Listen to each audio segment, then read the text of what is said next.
in your life as a gamer. Today we're going to talk about how to develop consistency in your life as a gamer. Now, if you're a gamer, chances are you're trying to level up your stats like motivation or discipline or willpower or building habits, because if you can do all that, you will be consistent. The problem with consistency has nothing to do with motivation or discipline or willpower. The core problem with developing consistency is that you don't know who you are. You think you are living your life, but you're not living your life. You are constantly spawning into some random dude's life. And once you realize this, your ability to develop consistency will become way easier. So this was originally a discovery that yogis in the Himalayas made thousands of years ago, that the source of suffering and problems in our life has to do with avidya, or ignorance of our true selves.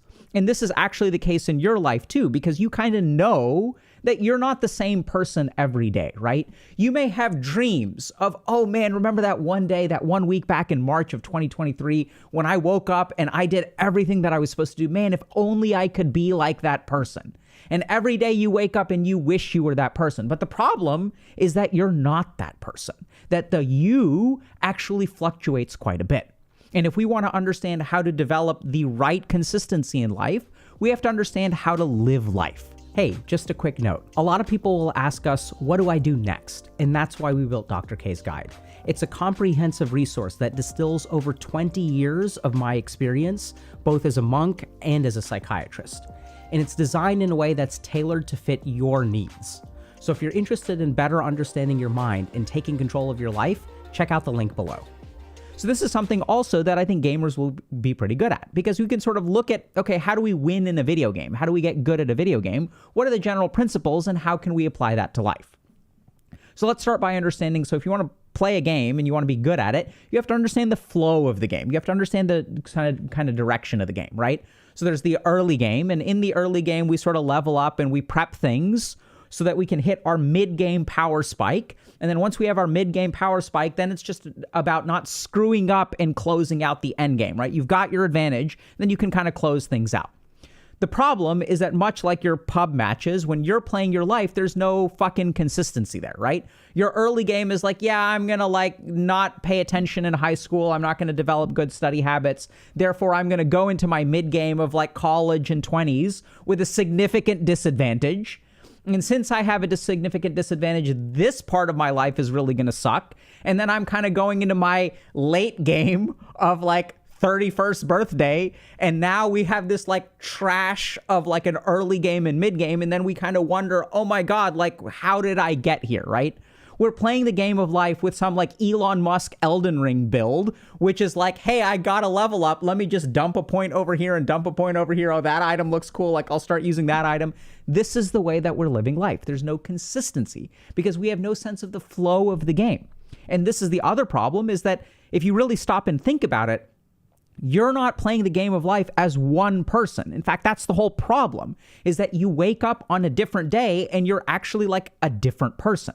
So the key thing that we need to understand is that if you want consistency, you have to start by understanding that you don't exist beyond today. That your life is actually a multiplayer game where random people are waking up in your life and get to live life one day at a time.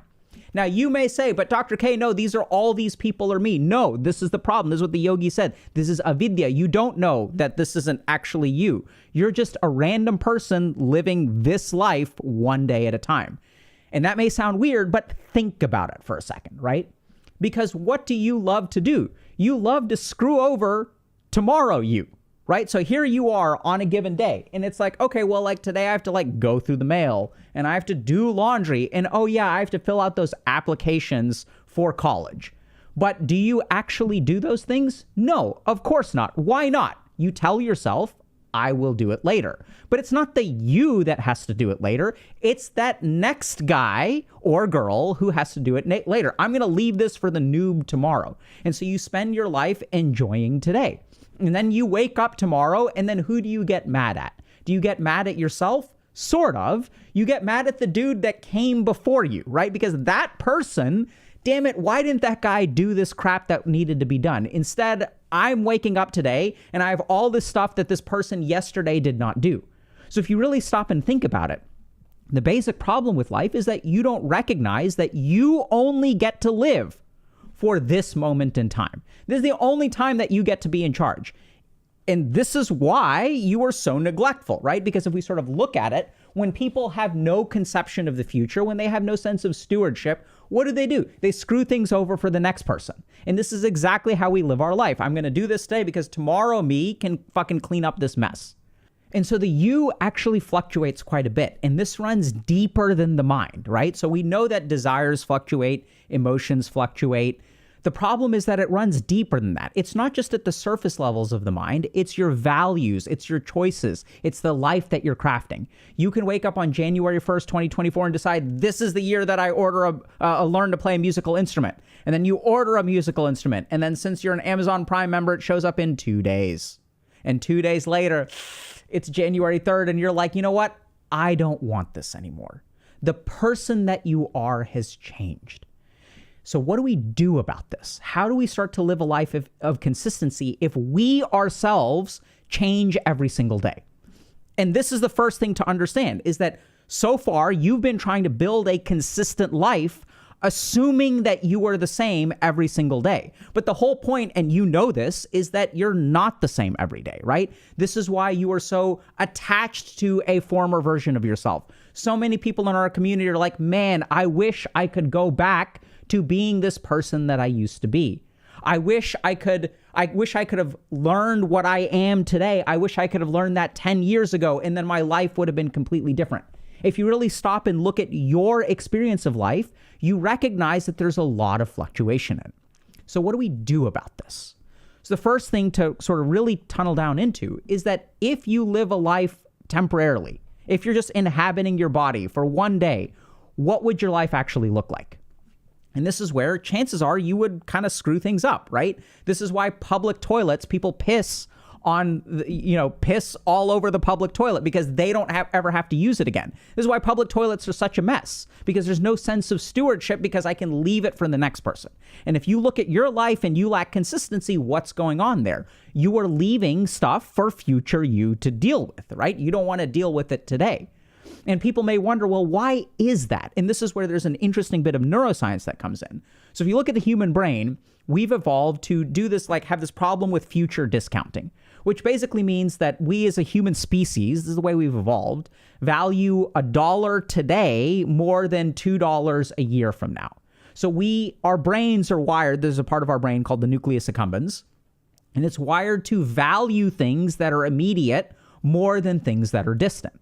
And so if you sort of think about it for a second, right? Let's say I've got two things to do. I want to play a video game. Let's say it's Friday. I've got to play a video game and I've got to fill out an application. So my brain looks at this problem and says, okay, I've got these two things to do. And due to future discounting, I can do my work today and then I can have fun tomorrow. But literally, my brain values fun today more than fun tomorrow.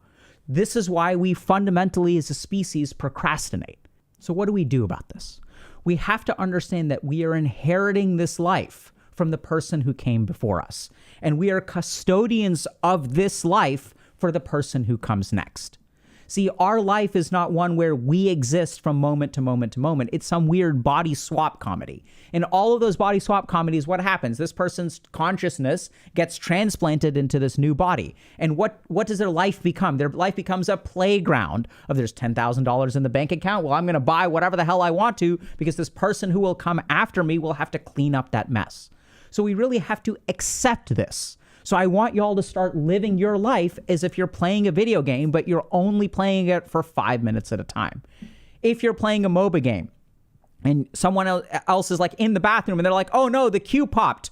Start playing the game for me. How are you going to play that game? Even though you won't get the joy of winning, are you going to start saying like, okay, like lol, I'm going to screw up this person's game and then they can inherit it 5 minutes from now and then whatever. No, when you sit down to play the game, if you really pay attention, you're going to try to play the best game that you can, even though you're not going to get the joy of winning.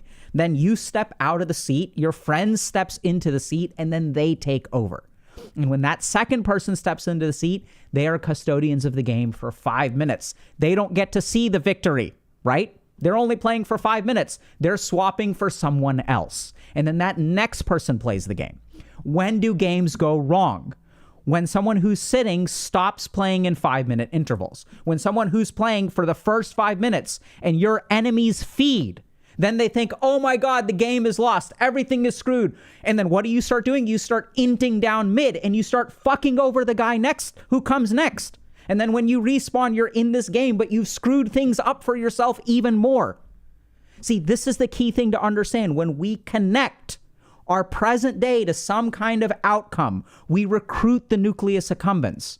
We begin to tilt. Everything gets tangled together and we actually lose control. Instead, how should you play a game where you've gone 0-2 in mid and things are not going well? Okay, I am a custodian of this game for the next 5 minutes. How can I play this game to improve things for the person who comes next? This is exactly how you should live your life. So my favorite example of this actually comes from outside of gaming. So many years ago, I used to love watching this show called Top Chef. And in this one particular episode of Top Chef, they had this really cool challenge where they had teams of chefs. And there's a team of 5 chefs, okay? And they have to make a dish. The only catch is that one person goes into the kitchen, starts cooking for about 5 minutes, and then they leave the kitchen. The next chef on the team comes inside. It's almost like a relay race. And they have to figure out what chef number 1 was thinking. And then they have to sort of continue their process. And then they leave after 5 minutes. Chef number 3 comes in, tries to figure out what's going on, and then tries to do the best and move things along. The interesting thing is that if you start living your life this way, if you start by really acknowledging that you are not the one who gets to live the remainder of your life, you don't get to win at the end, you are just a custodian for today, it will change the way that you live life. Ironically, it will help you actually build consistency, because if you just exist for today, what kind of life do you want to set up for the person tomorrow? Now, some of y'all may say, but I don't care about the person tomorrow. If I'm just living for today, why wouldn't I be like the body swap comedy person and just burn through everything? So this is where we have to understand another aside. So this is where self-compassion becomes very, very important. And a lot of people misunderstand this. They really struggle with things like motivation and stuff like that. But if you really don't love yourself, what is the point in making sacrifices for your life? See, we make sacrifices for things that are worth it. So I can afford to eat healthy today or go to the gym or whatever if the person I'm doing it for is worth something, right? We sacrifice for those that we love. And if you're in a situation in life where you don't love yourself, why would you sacrifice for something that you don't love? And this is why if we don't love ourselves, it can become very hard to make sacrifices today for a better tomorrow, because we don't care about the person who's inheriting tomorrow. So we've got to be super careful about this particular pitfall. At the end of the day, if you want to live a life of consistency, paradoxically, what you really need to do is recognize that there is no consistency within you. You just get to live today. You don't get to decide what happens tomorrow because you tried that, right? You tried that shit some time ago where you're like, I'm going to play games today. The person tomorrow can do the work. And what happens when you wake up tomorrow? The person is like, I'm not going to do the work today. I know I said I would do it yesterday, but today I'm not going to do it. And you punt things along. So just accept that you don't actually live your life. You are just a temporary custodian. You are constantly spawning into this person's life. And once you start doing that, then ask yourself, how do I want to live this life today?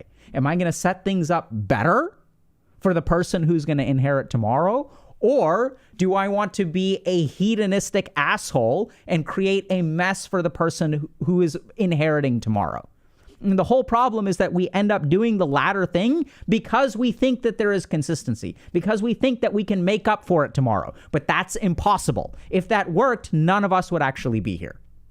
So I know it sounds bizarre, but paradoxically, understanding a little bit about gaming, understanding the flow of game can help us understand this ancient principle of avidya, or ignorance, leading to suffering and problems in our life.